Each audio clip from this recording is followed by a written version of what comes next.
Hello, welcome back. It is Julia and Larry. You probably already know that by now. Anyways, we have our coffee and we are here to chat.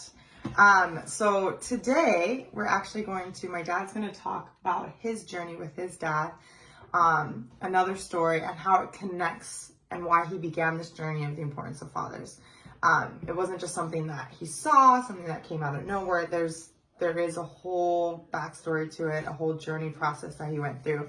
So to give you a little bit more idea of who he is, why he talks about it, and all the things that God shows him, this is his story. So that's what we're going to do today. So, yeah, there you go, Dad.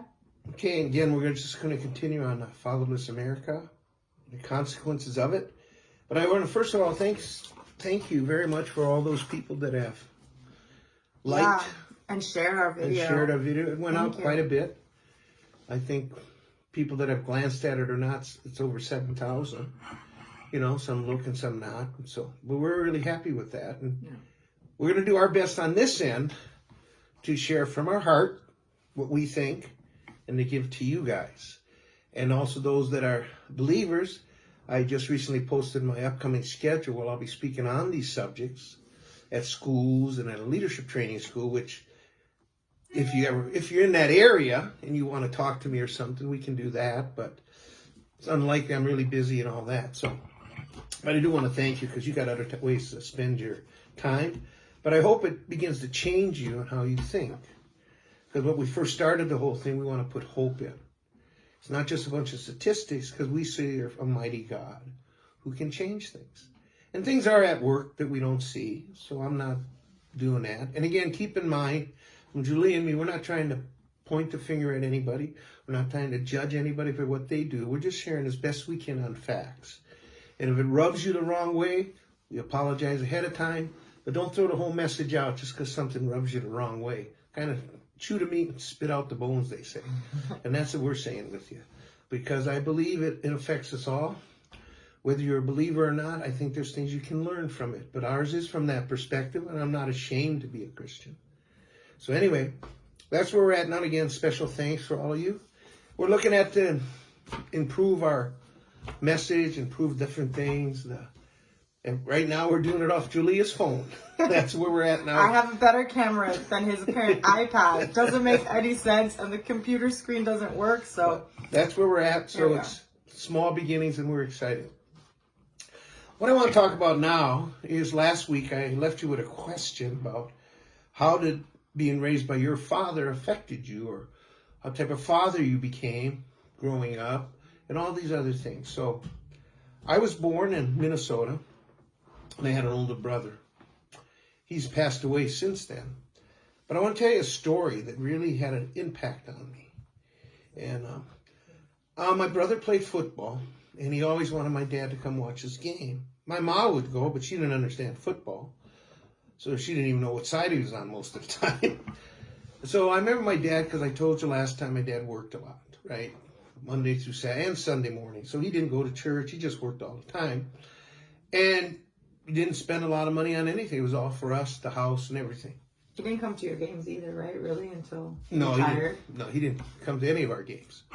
But anyway, this particular time, I remember sitting in the living room or dining room in our house, and I happened to walk in, and my brother, Tony, was asking my dad to go to one of his football games coming up on a Saturday.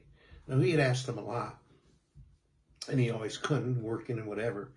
But this particular time, my dad must have been quite tired or was mad because Tony kept bugging him.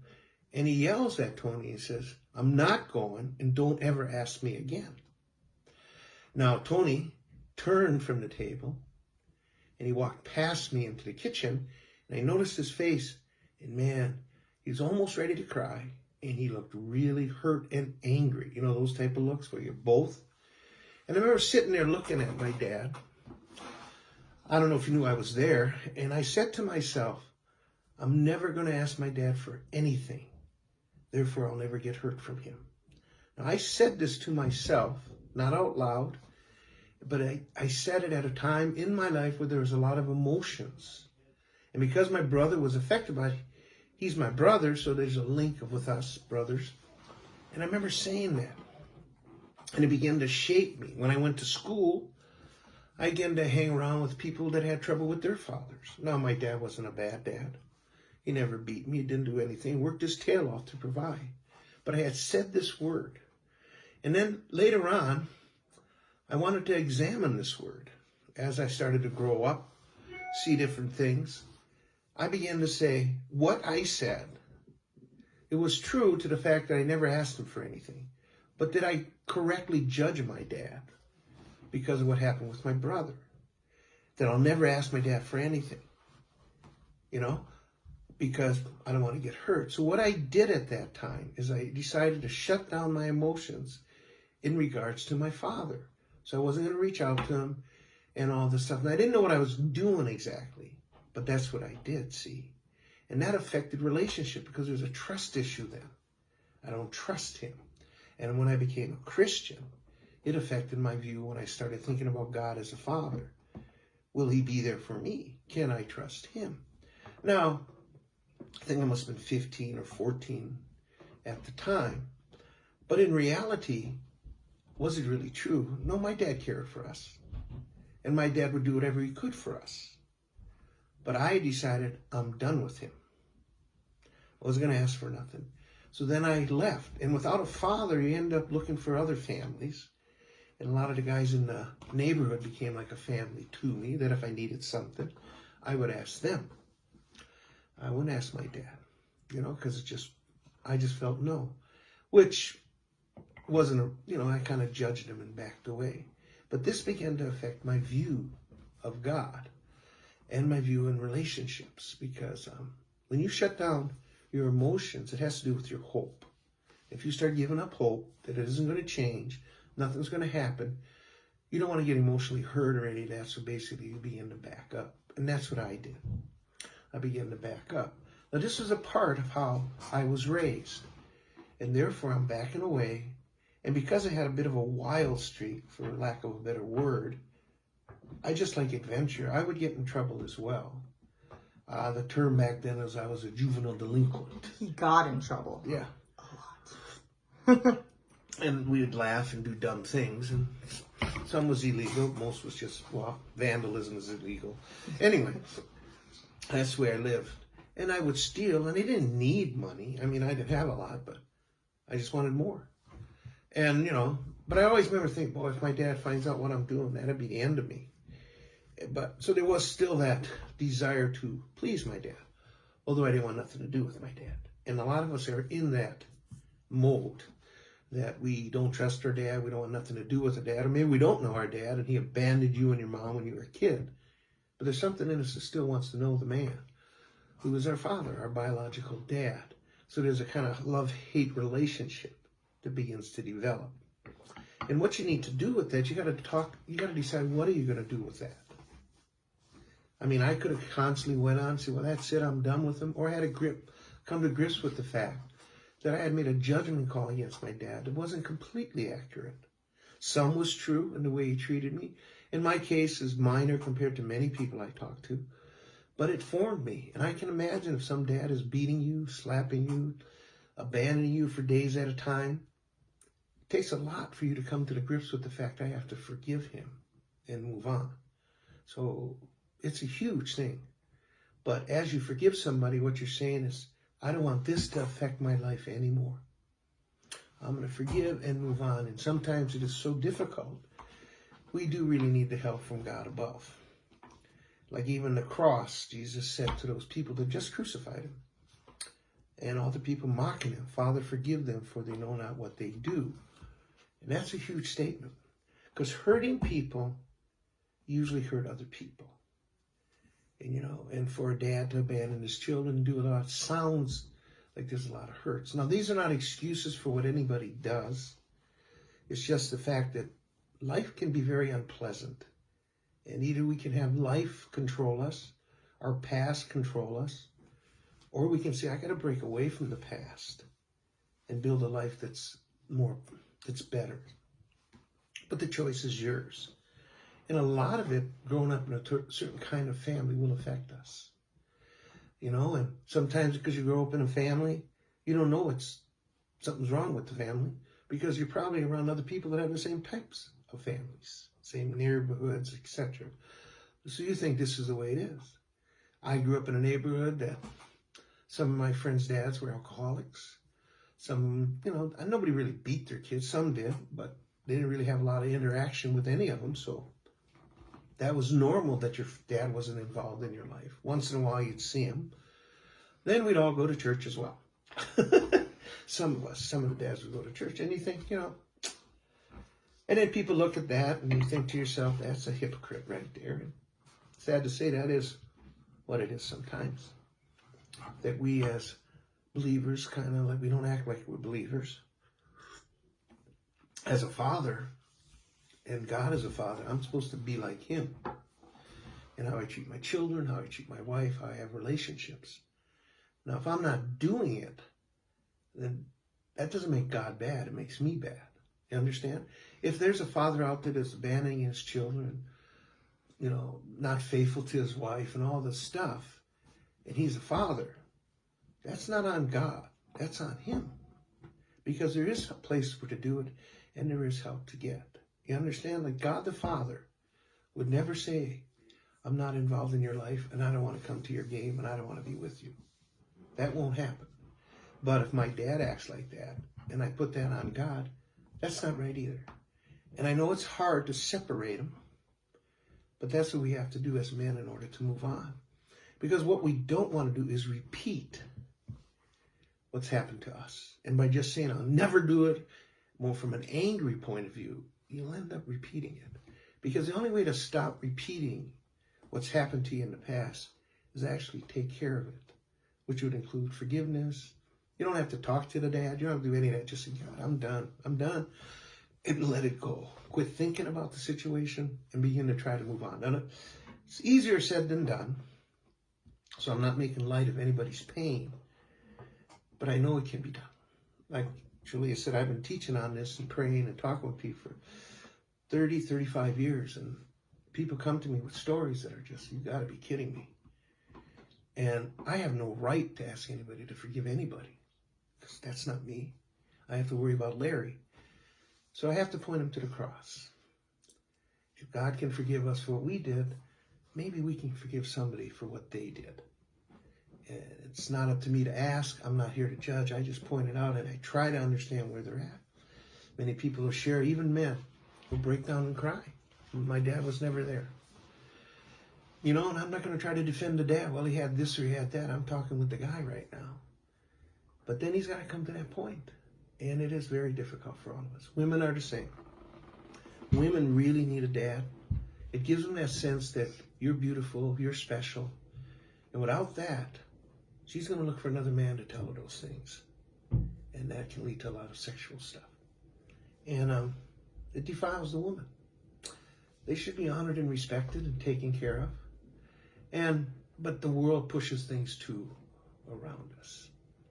It's like the world tries to tell us what a man should be, what a father should be. Or how a woman should act. Or how a woman should act. And the reality of all that is they don't know. They have no idea. The Bible, and what we'll talk about next week, talks about how we're to act, what we're to do. Because right now you look at TV, you look at other people, and this is a man, you don't have a father, you're going to kind of emulate him. And I think, wow, that's not the way to go. But if you don't have a man in your life, you're going to do something. And in all of us, there's a tremendous desire to belong, to feel you're safe, to protect us. So people go out and join gangs or little groups. They want to feel they belong. Now they're scared, but they belong. In a lot of these, we talked last week about the fighters and ISIS fighters, Hitler's kids, and all that stuff. Fatherless. Many, many were fatherless. And Hitler gives a message. Hey, you can trust me. I want you. I love you. Boom, boom, boom. Before you know it, they're doing whatever he wants in order to be accepted. Hello there. As you can see to my left, this is not Julia. Yeah. Okay, this is Tim, a good friend of mine, works here with us in the valley. And there was a little hiccup on the last part of this video about the story I'm going to share with you. I quoted it wrong and everything else, and it's not a good way to end. So this is the story I want to talk, and Tim came over to the house to help set it up for me and back it up because Julia's working, and she didn't have any time. So Tim isn't nice looking at Julia, kind of. Yeah, no, that's but it's the best we got, and he's a good man. He helped me. Now the story I'm going to share with you comes out of the book Fatherless America, written by a guy named John Summers. He wrote the book in 2010, and the story he writes about is in 2002, and the story about a Beltway sniper attacks Washington, D.C. In a period of 3 weeks, he killed about 10 people. And on November 10th, 2009, this John Muhammad, was executed in prison. The boy that was with him, John Melville, was given a life sentence. And what I spoke about is because John Melville was a fatherless boy. And so he wrote in the summer of 2002, "Why am I here? There seems for me no purpose. I perceive as a walking time bomb waiting to explode. I've had a hard life before, believe it or not, no father and mother that hates me. All I ask is somebody love me." Now, John Melville was drowning in rejection, and he ran into John Muhammad.